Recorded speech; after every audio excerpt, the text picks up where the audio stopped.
이 시간 저희 강사님을 소개해 드리겠습니다. 오늘부터 4주간 강의해 주시는 우리 권영경 교수님은 현재 숭실대학교에서 기독교학과의 신약을 가리키고 계시고요. 기독연구원 느헤미야 연구위원으로 활동하고 계십니다. 최근의 저서로는 갈라디아서 산책과 위선, 로마서 13장 다시 읽기 등이 있고요. 이번 강의를 해주시는 교수님께서는 작년에 출간하신 오늘을 위한 고린도 전서라는 책을 토대로 진행이 됩니다. 굉장히 지금 이 책이 핫한 책입니다. 이 종교 서적 중에서요. 그래서 이 책은 여러 주석과 책 그리고 고대 문헌을 참고해서 고린도 교회의 상황을 생생하게 그려내고 있고요. 그 상황에 근거하여서 바울의 말이 진정으로 의미하는 바가 무엇인지를 담고 있는 책입니다. 오늘 첫 번째 강의는 분열, 경쟁, 욕망, 교회 속의 세상이라는 주제로 진행이 됩니다. 이제 교수님을 앞으로 모실 텐데요. 여러분 큰 박수로 환영해 주시면 감사하겠습니다.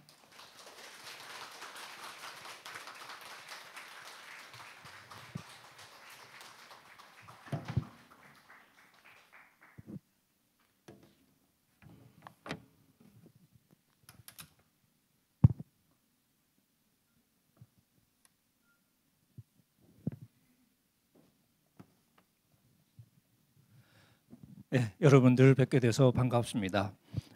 제가 예상했던 것보다는 훨씬 더 이렇게 연령대가 좀 높으신 것 같습니다. 그래서 약간 이렇게 선배 어르신들을 모시고 이제 강의하는 분위기로 강의를 좀 진행을 해보도록 하겠습니다. 소개해 주신 것처럼 저는 지금 숭실대학교에서 대학생들을 가르치면서 맞벌이를 하고 있습니다. 대학생들을 가르치면서 특히 이제 저는 기독교 학과라서 이제 대부분이 기독교 학생들이고요. 그리고 이제 또 그 중에 또 적지 않은 숫자는 목회자를 부모로 둔 목회자 자녀들도 많고 그렇습니다. 근데 그런 학생들을 이제 가르치면서 제가 숭실로 옮겨온 지가 지금 3년째쯤 되는데요. 다른 학교에서도 물론 그랬습니다만은 학생들을 가르치면 가르치고 시간이 갈수록 참 마음이 점점 힘들어지는 것 같습니다. 우리 젊은 사람들이 참 이렇게 아프구나 하는 것을 점점 많이 느끼고 제가 학생들 상담을 참 많이 하는 편인데 상담하면 우는 친구들이 참 많습니다. 앉자마자 우는 애들도 있고 얘기하다 우는 애들도 있고. 근데 이제 이런저런 아픔들이 많은데 사실 이게 사회 전체가 우리 청년들을 너무 힘들게 만드는 그런 면도 분명히 있죠. 그러니까 우리 대한민국 사회가 참 이게 살기 힘든. 그러니까 있는 사람들은 괜찮은데 사실 없는 사람일수록 참 견디기 힘든 게 사회에 속하거든요. 그러니까 청년들은 이제 없죠. 그리고 또 이제 부자가 아닌 청년들 같은 경우는 더더욱이 힘든데 그런 데서 생존에 대한 걱정을 끊임없이 해야 되는 그런 환경 속에서 굉장히 많은 압박을 받고 있고 이제 그런 뭐 환경은 그렇다고 치는데 또 이제 우리 청년들과 대화를 해보면 우리 교회가 그죠? 다들 교회 속에서 자라고 했던 친구들이니까 뭐 부모님이 목사님 경우도 많고 우리 교회가 그런 어려운 환경 속에서도 그래도 우리 청년들이 잘 살아갈 수 있도록 힘이 되어주고 그랬으면 좋겠는데요. 이게 거꾸로라는 느낌을 점점 더 많이 받습니다. 사실 교회 때문에 힘들어하는 청년들이 너무 많습니다. 이게 왜 그럴까? 참 여러 가지 고민들을 하게 되는데요. 갑자기 풀 수는 없는 문제지만 어쨌든 결국 우리 지금 한국 교회가 급속도로 소위 외적인 면에서 급속도로 지금 이렇게 쇠약해지고 있다는 건 여러분도 잘 아실 테고요. 그리고 이제 숫자만이 아니라 사실은 사회적인 인지도도 많이 떨어진 것도 아실 테고, 이 한국 교회의 그 개신교 신뢰도가 엄청 낮은 건 아마 여러분도 많이 얘기 들어서 아실 텐데요. 최근에 조사는 한 20몇 퍼센트, 24% 정도가 신뢰한다라고 답변을 했고 나머지 70몇 퍼센트는 전혀 신뢰하지 않는 쪽으로 대답을 했습니다. 이제 참 슬픈 얘기인데 그래도 20몇 퍼센트는 신뢰하네라고 말하면 꽤 위로가 될 것 같지만 그 24%는 상당 부분이 어차피 예수 믿는 사람들입니다. 그러니까 이제 자기 집안 얘기하니까 신뢰하는 거죠. 그러고 보면 사실 참 슬픈 게 현상이라고 말할 수 있는데 어쨌든 그런 상황에서 우리가 복음을 좀 다시 생각해 보는 것은 어쩌면 사실 우리가 개인적으로 할 수 있는 일은 별로 없지만 그래도 우리 하나하나가 혹은 우리 교회가 복음을 좀 다시 생각하면서 어떻게 하면 우리가 이 사회를 좀 더 건강한 것으로 만들 수 있을까 하는 그런 고민을 좀 풀어가는데 도움이 됐으면 하는 그런 게 바람과 얽혀져 있다고 할 수 있겠습니다. 오늘도 이렇게 이 복음이 어떻게 우리의 사회 속에서 선포될 수 있을까? 우리가 그리스도인으로서 어떻게 이 세상을 살아가게 되는가 하는 질문을 던지면서 이제 고린도전서를 살피는데, 그러면서 고린도전서는 아주 최적의 본문이다라고 말을 할 수 있을 것 같습니다. 고린도 교회는 사실 어떤 면에서는 당시 1세기 당시 고린도는 지금 우리 한국, 우리 지금 대한민국과 놀라울 정도로 흡사하다고도 말할 수 있습니다. 여러 가지 면에서. 그런 면에서 고린도 교회가 겪었던 여러 가지 어려움들, 그리고 그 속에서 바울이 선포하고자 했던 복음의 핵심, 그 이야기는 오늘 우리가 사실 깨달아야 할 우리 한국 사회의 본질, 그리고 우리가 거기서 또 이렇게 높이 외쳐야 할 복음의 메시지를 다시 좀 이렇게 확인하는데 아주 중요한 원천이 된다고 말씀드릴 수 있을 것 같습니다. 제가 여러분들 얼굴을 한번 쭉 보니라고 지금 안경을 끼고 있긴 한데, 안경을 끼면 제가 앞에 있는 건 안 보이거든요. 근데 이제 제가 앞에 있는 걸 보려고 이제 안경을 벗으면 이제 눈에 뵈는 게 없어집니다. 그래서 근데 제가 강의하러 봐야 되니까 제가 강의할 때는 안경을 벗고 여러분의 얼굴을 좀 희미하게 보니까 이제 좀 더 멋있어 보이긴 하죠. 조금 농담을 했는데 안 오시는. 안경 벗는 순간 여러분이 훨씬 더 멋있어 보이십니다. 사람은 적당히 거리를 두고 봐야 멋있다고 그러죠. 오늘 첫 번째 강의는 사실 조금 부정적인 느낌이 드는 제목이죠. 분열, 경쟁, 욕망, 그리고 이제 교회 속의 세상이라고 제가 제목을 붙였습니다. 사실 우리가 교회로 모였지만 교회로 모인다고 해서 우리가 갑자기 천사가 되는 거 아니잖아요, 그죠? 그리고 우리가 인생 다 털어버리고 짐 싸들고 사실 이렇게 집 팔고 이렇게 식구들 다 버리고 이 불교처럼 출가해서 산에 들어간 것도 아니고 그냥 일상 그대로 우리가 여기 와 앉아 있습니다. 그러니까 세상을 그대로 품고 온 거죠. 근데 이게 좋은 면에서는 우리가 이 세상과 맞닿아 살아간다는 얘기가 될 수도 있지만, 또 안 좋은 면으로는 이 교회를 세상으로 만드는 그런 게 속성과 욕망들을 그대로 품고 온다는 말이 되기도 하죠. 고린도 교회도 그런 어려움이 있었고요. 그래서 고린도 교회를 일종의 반면 교사로 삼아서 우리 얘기를 좀 해보도록 하겠습니다. 바울이 고린도 교회를 세웠던 이야기는 사도행전 18장에 이제 나오는데, 제가 이 부분은 자세하게 하지는 않겠습니다. 그냥 간단하게 이렇게 설명을 드리면, 이제 바울이 원래 아시아, 성경에서 아시아라고 그러면 우리 보통 지금 우리가 말하는 아시아가 아니고요, 소아시아, 이렇게 영어로 이렇게 아시아 마이너라고 부르는데 로마 제국 시대의 아시아입니다. 지금으로 치면 터키 지역입니다. 터키 그 이제 남쪽 지역인데 거기서 이제 사역을 했고, 우리는 편의상 바울은 그런 구분 안 했는데 우리는 편의상 그걸 1차 선교 여행이라고 이제 부르거든요. 그 이제 선교하다가 안디옥으로 다시 돌아갔다가, 안디옥이 이제 베이스 캠프였으니까, 그리고 이제 2차 선교 여행을 나서서 1차 선교 여행했던 그 지역을 다시 한번 쭉 돌아보는 도중에, 그리고 거기서 좀 더 확장해서 이제 이 아시아, 그러니까 터키 북쪽으로 해서 이제 선교를 확장하려고 그랬는데 성령께서 막으셨다고 되어 있습니다. 그래서 이렇게 막 이 허둥대다가 결국은 이제 두로아라는 해변 지역으로 가게 되고, 거기서 이제 마케도니아 사람이 이제 도와달라고 하는 환상을 보게 되죠. 그래서 바다를 건너서 이제 유럽으로 건너가게 됩니다. 그게 이제 우리가 말하는 이제 제2차 선교 여행의 이제 두 번째 이제 단계인데, 거기서 이제 처음으로 빌립보라는 지역에서 사역을 하고 교회를 세우고, 그다음에 데살로니가 지역으로 가서 또 이제 사역을 하게 되는데, 거기서부터 이제 박해를 당해가지고 이제 도망가기 시작하죠. 그래서 베레아라는 쪽으로 도망을 갔는데, 거기서도 또 이제 이 유대인들이 박해를 하는 것처럼 되어 있죠. 그래서 할 수 없어서 약간 야반도주 비슷한 방식으로 남쪽으로 이제 피신을 하게 되죠. 그래서 남쪽으로 쭉 내려와서 이제 유명한 도시죠, 아테네. 우리 성경은 아덴이라고 음력이 되어 있습니다. 아테네까지 와서 거기서 이제 아테네 와 보니까 아테네는 학문의 도시니까 이렇게 그 당시에 유명한 철학 학파들, 스토아 학파, 에피큐로스 학파 이런 학자들이 있었고, 그 철학 학파 이 철학자들과 이제 논쟁을 벌이는 장면도 기록이 되어 있고요. 자, 거기서 조금 있다가 바울이 옆으로 쭉 한 50km 정도 될까요? 이제 이 서쪽으로 이제 쭉 이제 이동을 하면 고린도라는 도시가 나옵니다. 고린도는 이 그리스 이제 남단이죠. 남단에 펠로폰네소스 반도라는 이렇게 툭 튀어나온 이 혹처럼 튀어나온 반도가 있고 그 반도와 본토를 연결하는 지협이 있습니다. 아주 좁은. 지금은 그 지협이 뚫려서 운하가 생겼습니다. 그래서 이제 가로지를 수 있는데 그 당시에는 그렇지는 않았고요. 그 지협 근처에 고린도라는 도시가 있습니다. 그러니까 이제 그 당시에도 지협은 없었지만 이렇게 삥 돌아가면 사실 이렇게 뱃삭시 너무 많이 드니까 운하는 없어도 배를 짐을 다 내리고 배만 이렇게 어떻게 운송을 하고 반대편으로 운송하고 짐은 또 따로 하고 그렇게 해서 이제 사실 이렇게 옮기기도 했고 그래서 당시에도 나름 굉장히 중요한 교통의 요충지이기도 했고요. 그러다 보니까 무역이 번창하고 그러면서 이 굉장히 잘 나가는 도시로 사실 이렇게 승승장구하던 그런 분위기였습니다. 그런 곳에 바울이 이제 교회를 개척한 거죠. 그런 면에서 보면 사실 우리 대한민국 교회가 그러지 않습니까?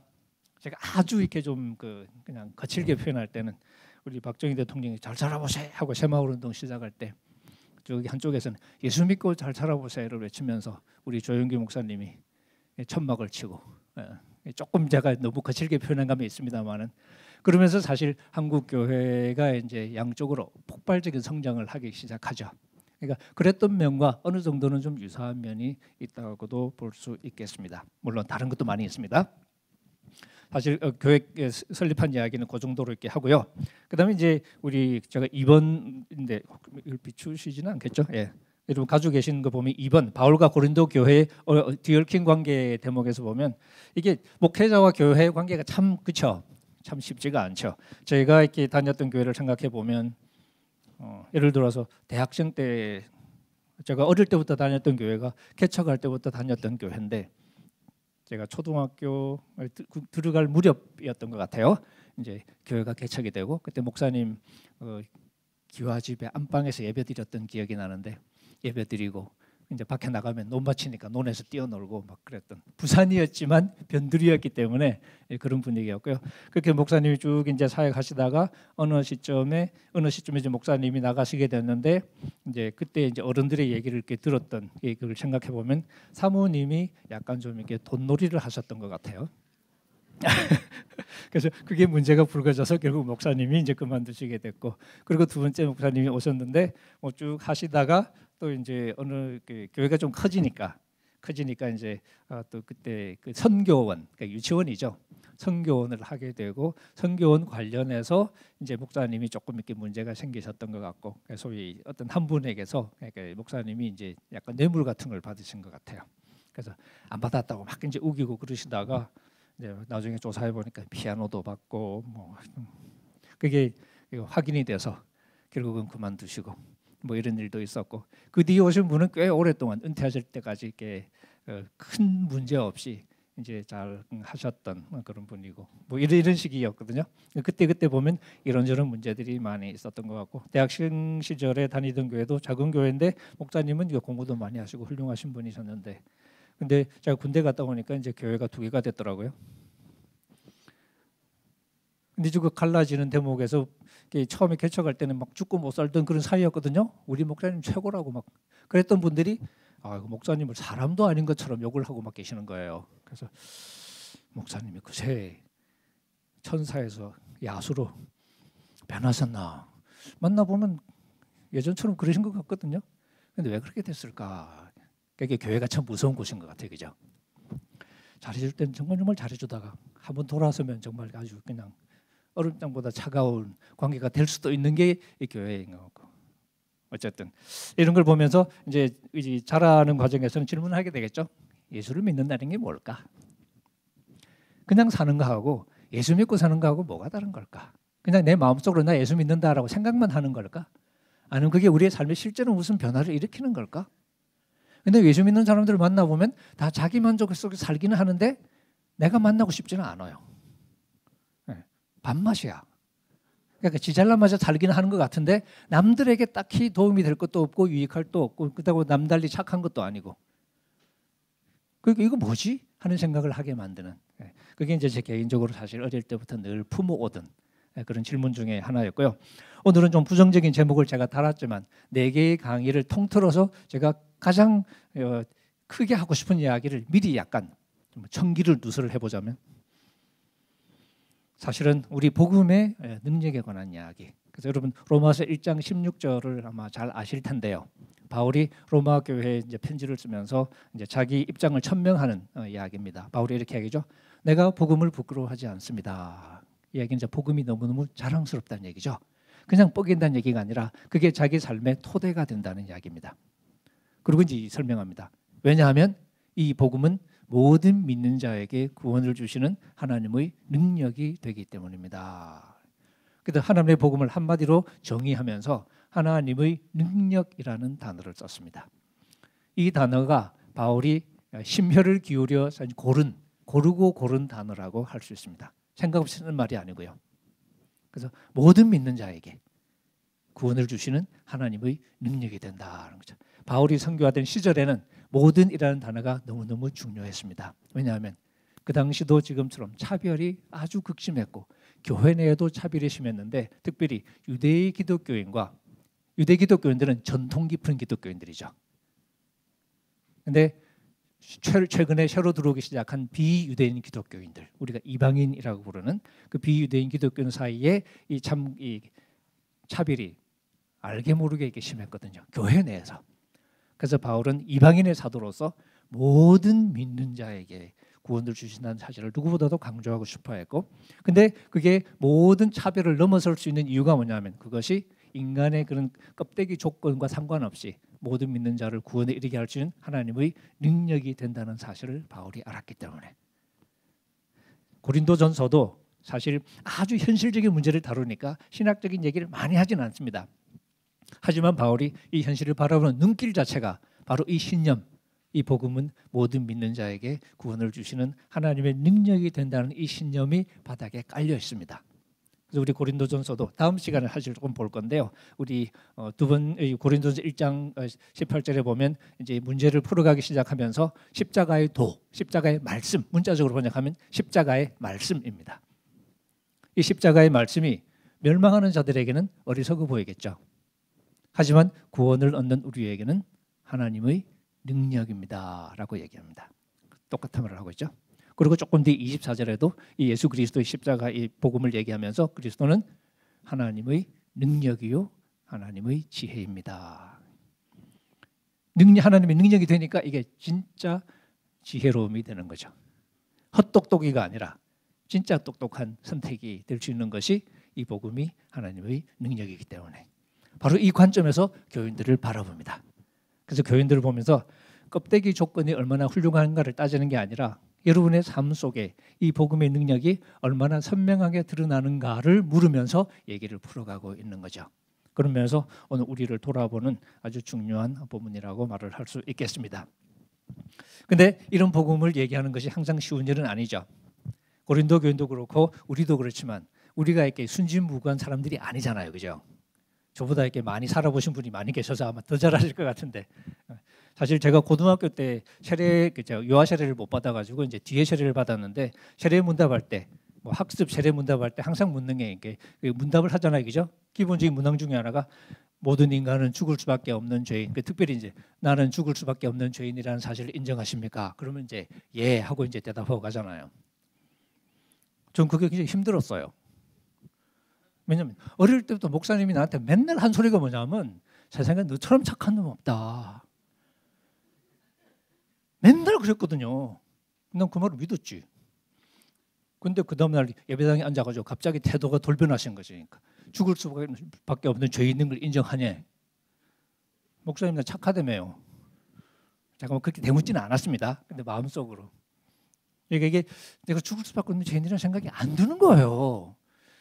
내가 생각해도 좀 착한 것 같거든. 근데 제가 이렇게 이제 대학생이 되고 나이가 들고 그러면서 이제 모든 사람은 죽을 수밖에 없는 죄인이라는 사실을 인정하십니까? 라고 물으면 말이 끝나기가 무섭게 예. 그렇게 되죠. 우리가 가장 쉽게 인정할 수 있는 것 중에 하나가 우리의 이기적인 태도, 우리의 이기성, 우리의 죄성이죠. 그러니까 우리가 그렇게 이기적인 존재로 이렇게 앉아 있는 사람들이니까 항상 우리의 인생이 간단하지가 않습니다, 그죠? 꼬입니다. 근데 나만 이기적인 게 아니라 다 이기적이거든. 그러니까 다 자기 나름의 사실 이렇게 이 어젠다가 있고 자기 나름의 이속이 있고 이게 드러나는 것이기도 하고 숨어 있는 것이기도 하고 그래서 나는 이 어떤 편견이 없다고 생각하지만 배어 있는 편견도 많고 욕심이 없다고 생각하지만 욕심이 숨어 있는 경우도 있고 그게 알게 모르게 내 행동을 움직이거든요. 알기도 하고 모르기도 하고 그러니까 이제 이 사람이 모여 사는 게 쉽지가 않은 거죠. 그러니까 목회자와 교인들의 관계도 쉽지 않습니다. 우리 한국 교회도 교회 여러 군데 이렇게 전전해 보신 분도 많이 계시겠지만 참 목회자와 교인의 관계가 쉽지가 않죠. 어떤 때는 거의 뭐 100% 목회자의 잘못인 경우도 많고 어떤 경우는 정말 목회자 입장에서는 억울하기 짝이 없는 경우도 많고 하여튼 여러 가지 방식으로 얽힙니다. 바울도 마찬가지였습니다. 바울의 목회도 순탄했던 적은 거의 없습니다. 초기 개척할 때는 잘 나가고 그랬었죠. 그러다가 조금 지나면 갈등이 심해지고 그랬는데 뭐 바울의 문제가 얼마나 있었는지는 우리가 알 수는 없습니다. 왜냐하면 우리가 지금 읽는 것은 바울의 글뿐이거든요. 바울의 글이니까 이제 바울이 자기 입장에서 얘기하겠죠. 그러니까 이제 마치 부부 상담할 때 지금 부인 말만 듣고 있는 거하고 똑같은 거죠. 그러니까 그러면 이렇게 남편이 죽일 놈이잖아요. 그렇게 되면 또 남편 얘기 들어보면 또 어떨지 모르는데 그죠?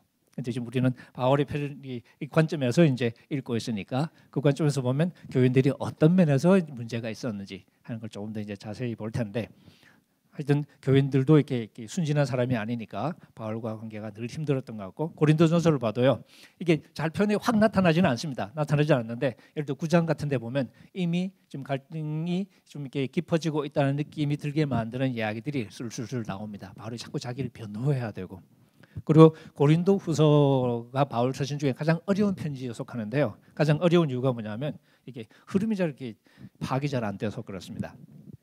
근데 어쨌든 고린도 후서의 핵심 메시지 하나를 고르라 그러면 뭐 간단합니다. 저 사도 맞습니다. 이게 고린도전서의 핵심 주제예요. 왜냐하면 바울은 끊임없이 이 사도 자격 시비에 말렸거든요. 왜냐하면 요즘으로 치면 신학교를 안 나오신 분이라 바울이 그죠?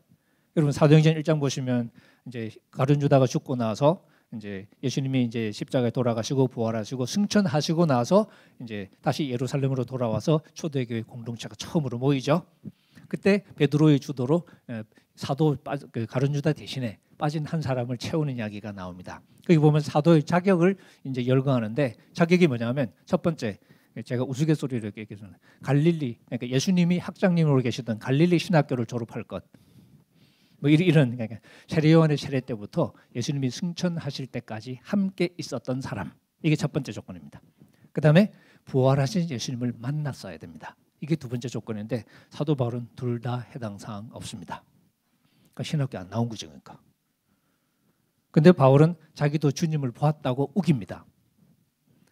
다메섹 도상에서 이제 주님을 봤다는 거죠. 그건 딴 얘기지.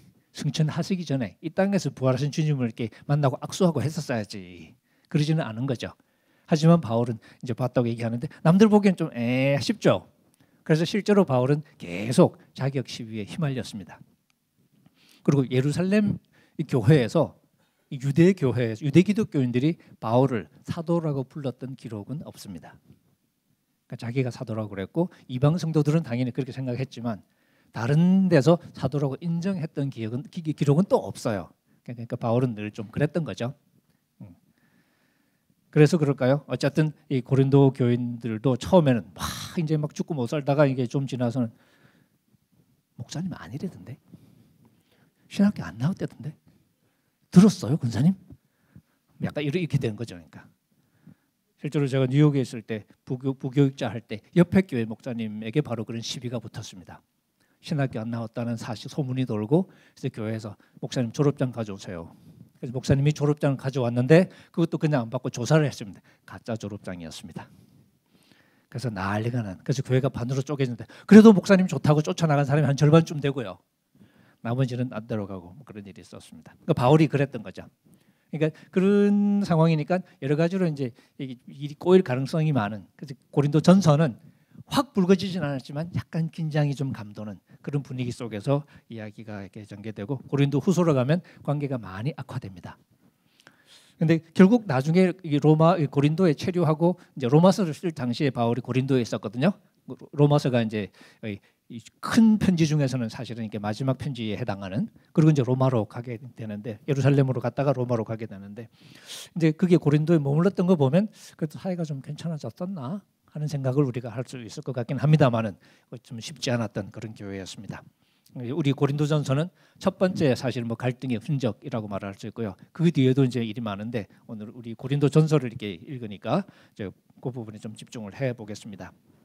그다음에 제가 3번으로 이제 우리를 비추는 거울이라고 제가 이렇게 이야기를 썼습니다. 세속도시 고린도에 대한 설명, 뭐 그렇게 긴 설명이 필요할 것 같지는 않습니다. 경제 성장, 그다음에 문화적인 부흥, 그다음에 물질주의적인 세속적인 가치관, 교회가 이게 물질적으로 이렇게 경제 성장이 급속도로 이렇게 이루어질수록 사실은 이게 이 물질주의적인 그리고 세속적인 가치관이 지배할 수밖에 없습니다. 제가 우리 대한민국과 비슷하다라고 이렇게 말을 한 게 바로 이런 부분인데요. 외국에 이제 뭐 다녀보신 분들도 많이 계실 텐데 실제로 이렇게 외국의 어떤 이 사람들의 의식하고 이렇게 비교해 보면 우리나라가 사실 좀 슬픈 얘기인데요. 우리나라가 다른 어느 나라보다도 훨씬 더 배금주의 사상이 강하다는 걸 쉽게 확인할 수 있고요.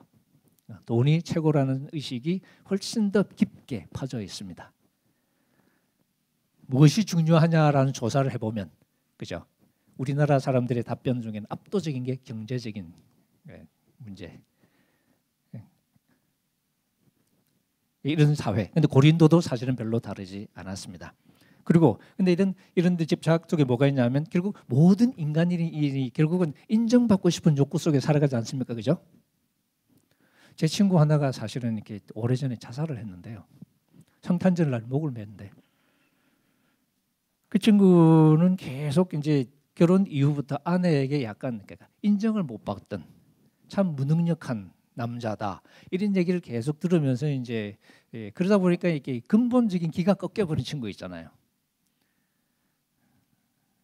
결국 그냥 먼저 생을 마감해 버렸는데, 그래서 우리가 그런 거 보면 참 인정받는 게 뭘까 하는 생각을 다시 하게 되죠.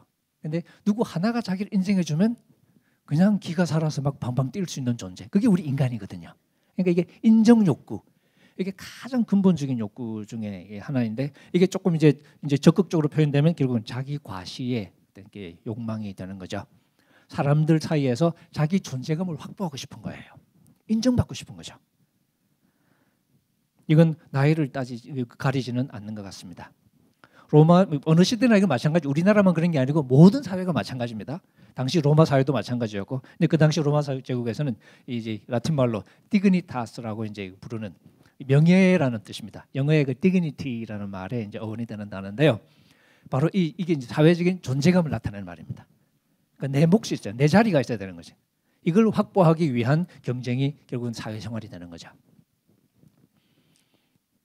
그러다 보니까 이제 경쟁의 문화가 아주 고도로 발달해 서로 경쟁을 이게 하게 되는데, 경쟁 그러면 여러분도 아마 이렇게 많이 익숙하실 겁니다. 우리 대한민국 사회는 굉장히 경쟁적인 사회잖아요, 그죠?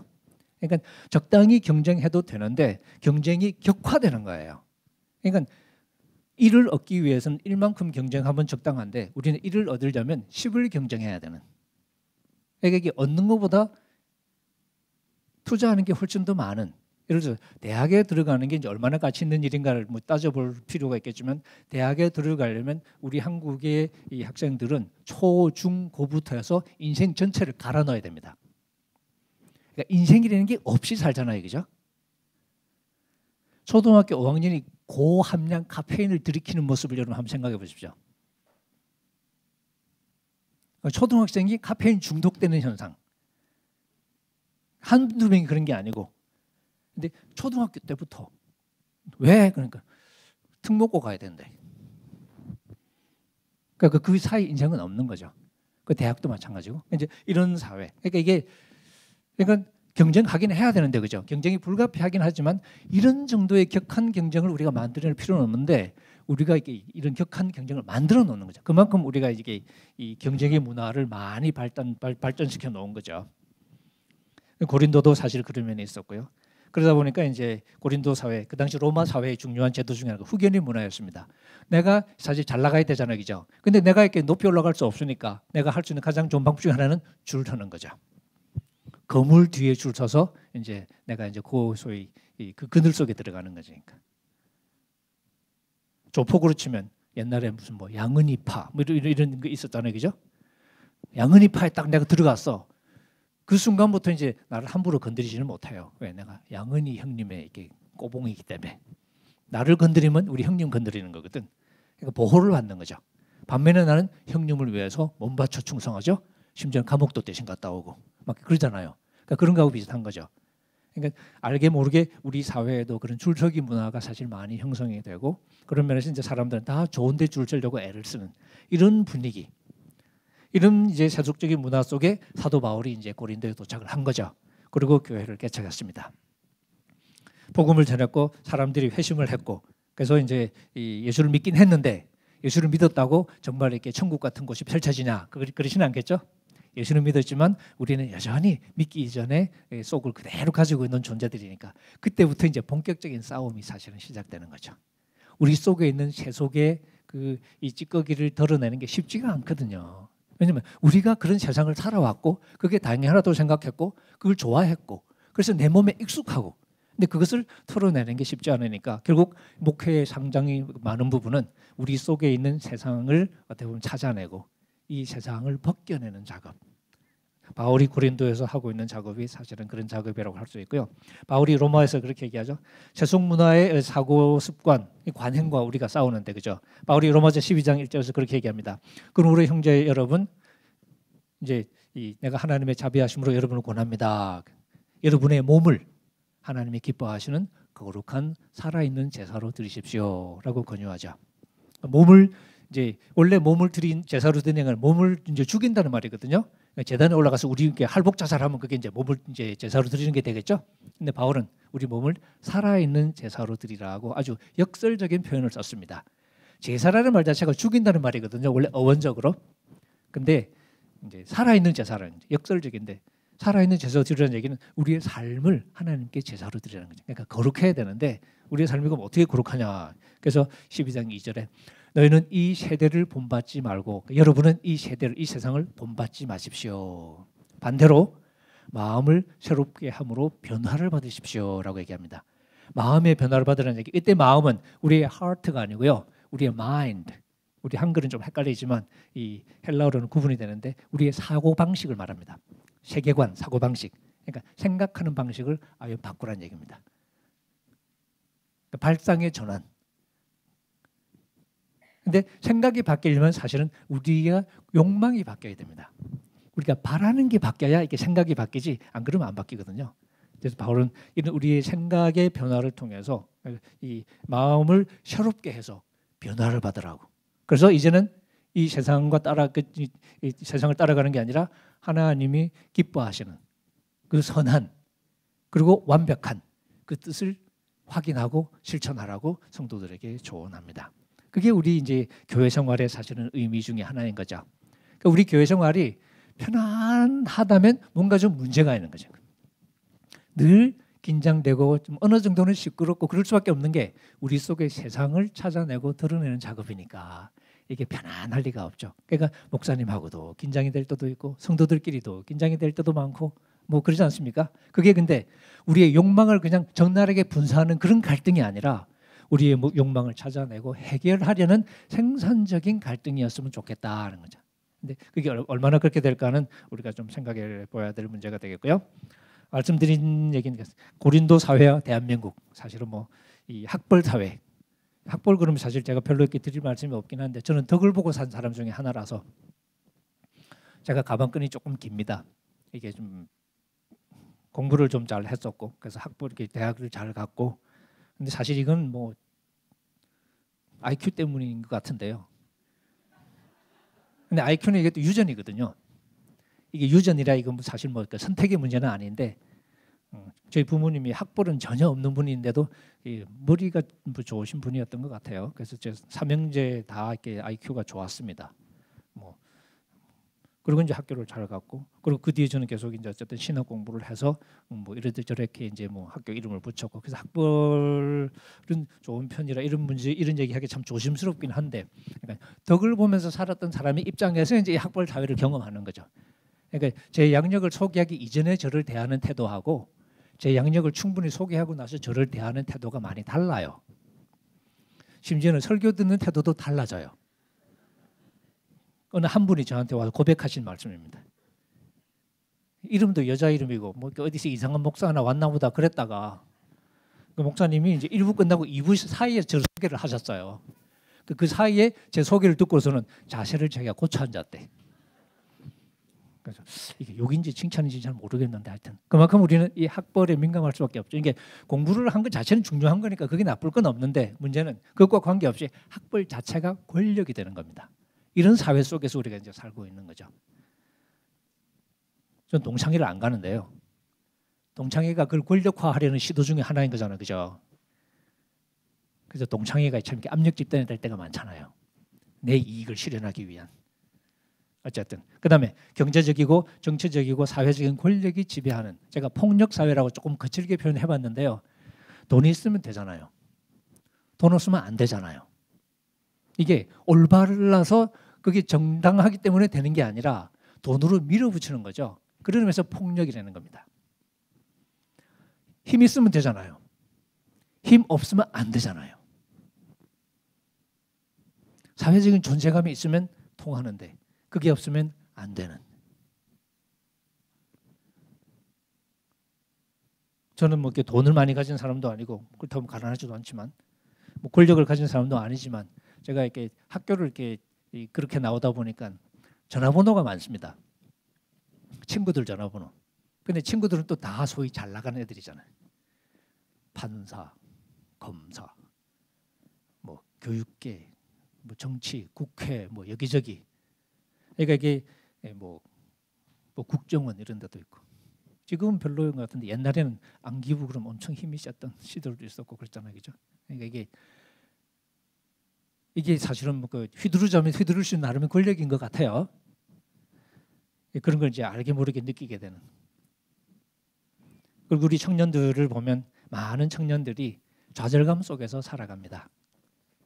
일단 숭실대도 사실은 뭐 똑같은데 이게 대한민국의 서울대, 연대, 고대를 제외한 거의 대부분의 대학생들은 패배 의식을 일단 품고 대학을 시작합니다. 1대0.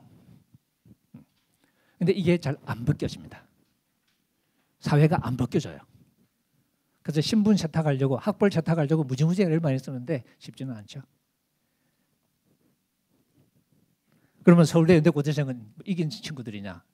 보면 거기는 그 나름대로 패배자들인 경우들이 많습니다. 서울대생들이 정신치료 받는 비율이 엄청 높은 거 아십니까? 참 슬픈 얘기입니다. 사실은 제 친구 중에도 그런 친구들이 여럿 있습니다. 다 서울법대에 들어갔던 똑똑한 친구들인데 정신적으로 사실 사회를 이 현실을 견디지 못해서 그냥 인생을 포기해버린 그런 친구들이 있습니다.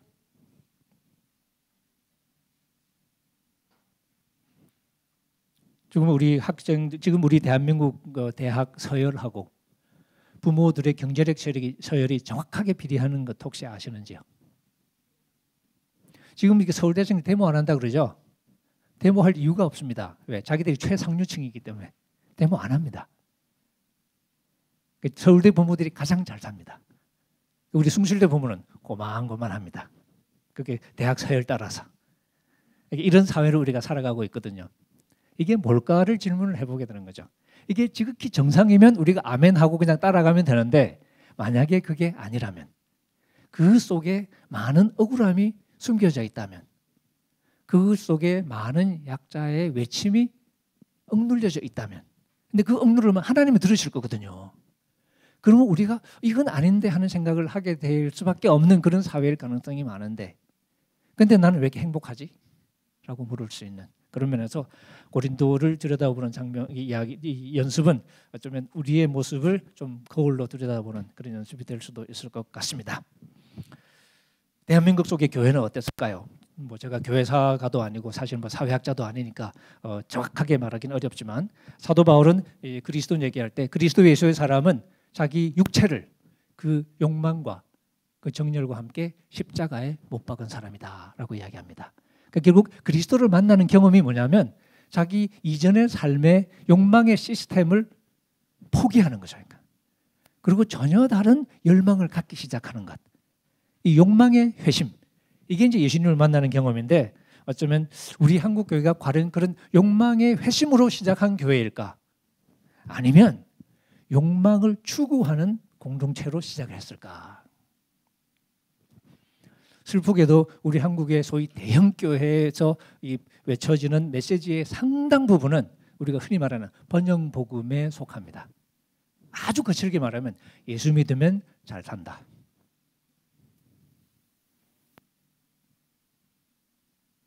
여의도 순복음교회 조영기 목사님 설교가 대부분 그랬고요. 본인은 아니라고 이렇게 발뺌을 많이 하시는데 사실은 뭐 전혀 발뺌할 그 이유는 없습니다. 실제로 아주 적나라한 형태의 번영 복음이 선포가 됐었고, 그건 그럼 장로교는 다르냐? 뭐 유명한 교회니까 이름을 들자면 명성교회 오랫동안 목회했던 김선모 목사님 설교도 똑같습니다. 전혀 다르지 않습니다. 이게 뭘 말하는 거냐 하는 거죠.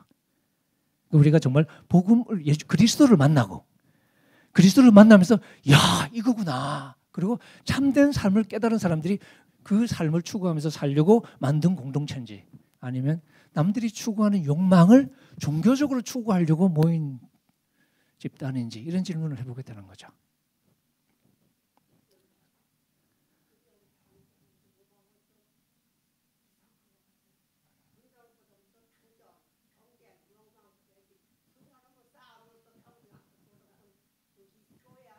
예. 예.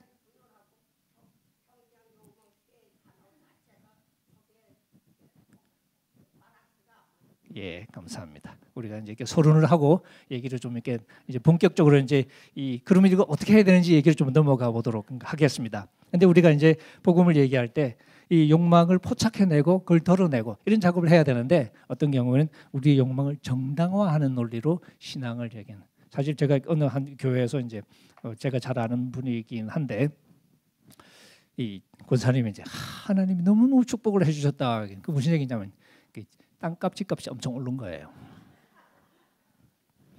그런데 그때 그것 때문에 대한민국의 서민들이 엄청난 고통에 시달리고 있을 때였습니다. 이게 집값이 올라가는데, 전세값이 올라가는데 돈이 없어서 주인은 그러면 나가려는데 구할 데는 없고, 뭐 그렇게 굉장히 고통받는 사람들이 있지. 저도 경험했습니다만 저는 그 정도로 가난하지 않았으니까 사실 해결은 할 수는 있었죠. 근데 해결 못하는 사람도 있었거든요. 그러면 더 열악한 데로 갈 수밖에 없었던 이런 상황에서 권사님은 이제 막 하나님이 축복해 주셨다고 너무나 기뻐하시는 거니까, 이게 남 얘기일까? 어쩌면 나도 알게 모르게 그런 자기 만족 속에 살았던 건 아닐까? 뭐 이런 생각. 어쨌든 이런 문제를 우리 마음속에 품고 이제 고린도 이야기로 넘어가 보도록 하겠습니다. 제가 서론이 너무 길었습니다만은 다음 시간하고 사실은 연결해서 말씀을 드릴 거여서 이제 고린도 상황 간략하게 말씀을 이렇게 드리겠습니다. 사실 고린도 교회 형편은 어렵지 않습니다. 이제 제가 큰 두 번째 이제 고린도 교회 내의 경전과 분열하는 대목인데요. 지도자를 빙자한 파벌을 형성을 했습니다. 고린도 전서 1장 10절에 보면 바울이 처음부터, 원래는 좋은 말 열심히 하고 시작해야 되는데 그런 거 없어요. 처음부터 1장 10절 싸우지 말지 하고 시작하죠. 그러니까 싸우지 말라고, 한 마음이 되라고 이렇게 열심히 있게 얘기하는데, 그 이유가 뭐냐면 갈라져 싸우니까 그런 거죠. 근데 갈라져 싸우는 양상을 보면 바울이 이름을 4개를 얘기합니다. 이 바울이 소식을 들었죠. 멀리서 12절 보시면 너희가 각각 이르되 나는 바울에게, 나는 바울파, 나는 아볼로에게, 그 다음에 나는 게바에게. 게바는 여러분 아시다시피 베드로를 말하죠. 원래 이름은 시몬입니다. 시몬인데 예수님이 게바라고 별명을 주셨어요. 근데 게바는 이제 유대인들이 쓰던 그 아람어죠. 바위라는 뜻입니다. 근데 이제 신약 성경은 또 이제 헬라어로 기록이 됐으니까 그걸 헬라어로 바꾸면 베드로가 됩니다. 베드로하고 게바는 이제 게바는 아람 말이고 베드로는 헬라 말이고, 둘 다 베드로의 소위 시몬의 별명이에요. 근데 이제 유대 교회에서는 게바로 많이 통했는데 게바에게, 그리고 어떤 사람은 나는 그리스도에게, 이런 형편이 지금 이렇게 벌어지고 있는 거죠. 그러니까 바울은 개척한 분이니까 우리로 치면 이제 소위 원로 목사님, 개척해서 교회를 부흥시킨 원로 목사님이 이제 쫙 있으니까 그 원로 목사님이 좋아하고 막 이제 추종하는 사람 당연히 많겠죠. 그리고 그 뒤에 이제 원로 목사님이 이제 은퇴하고 새로운 목사님이 오셨어요. 아볼로 목사님이 오셨어요. 근데 우리가 교회가 좀 커지고 나면 우리 한국 교회는 대개 이제 그 다음 목사님 오실 때는 또 이제 학벌도 있고 그죠. 해외 유학파, 박사학위 가지신 뭐 이런 분들 총빙하고 그러잖아요. 그러니까 공부를 무지무지 잘하고 설교도 또 훨씬 더 이렇게 수준 있고, 아볼로 목사님이 그런 분입니다. 굉장히 똑똑했던, 그리고 말을 잘했던, 그 당시 학문의 최고봉은 이 웅변이었거든요. 성경을 너무너무 잘 알고 그 다음에 말을 잘해. 그럼 뭐예요? 완벽한 설교자잖아. 이런 이제 아볼로가 딱 오니까 또 이 아볼로에게 꽂힌 사람들이 있겠죠. 이거지. 그러면서 이제 아볼로에게 확 쏠리는. 근데 이게 그렇게 보면 그렇게만 되면 좋은데 우리가 항상 그렇지 않죠. 아볼로 설교 들으면서 야, 매주 이제 그냥 소위 그냥 뭐가 씻겨져 내려가는 느낌 있잖아. 역시 이런 설교를 들어야지. 그러면 우리 마음속에 이제 무슨 생각이 듭니까? 그냥 아볼로만 칭찬하고 끝내는 게 아니고 지금까지 우리 뭐 듣고 살았었냐? 이런 생각이 들겠죠? 그러면서 이제 슬슬 바울이 그렇지, 우리도 참 무던했다, 그지? 그걸 참고 살았어. 이러면서 이제 바울에 대한 불만이 슬슬 생기겠죠. 그러면서 이제 좀 더 경계가 지는. 그래서 나는 아볼로파 되면서 바울을 좀 경멸하는, 바울 추종 세력을 경멸하는 분위기가 형성됐을 가능성이 많겠죠. 이런 식으로 이제 분위기가 형성이 되는 거지. 근데 바울은 이게 게바파, 게바파 그리스도파를 소개했는데 실제로 이렇게 고린도에 게바 파벌이 있었는지는 확실하지는 않습니다. 3장에 보면 바울과 아볼로 두 사람밖에 안 나와요. 그럼 실제로 고린도 목회했던 사람도 바울, 아볼로 두 사람이고, 그러니까 실제 계파는 바울파, 아볼로파. 이게 바울과 아볼로가 싸운 거 아니에요. 교인들이 바울 이름, 아볼로 이름을 빙자해서 지금 자기들끼리 지금 싸우는 그림입니다. 그랬는지 아니면 실제로 게바파가 있었는지, 게바가 고린도에 왔다는 기록은 없습니다.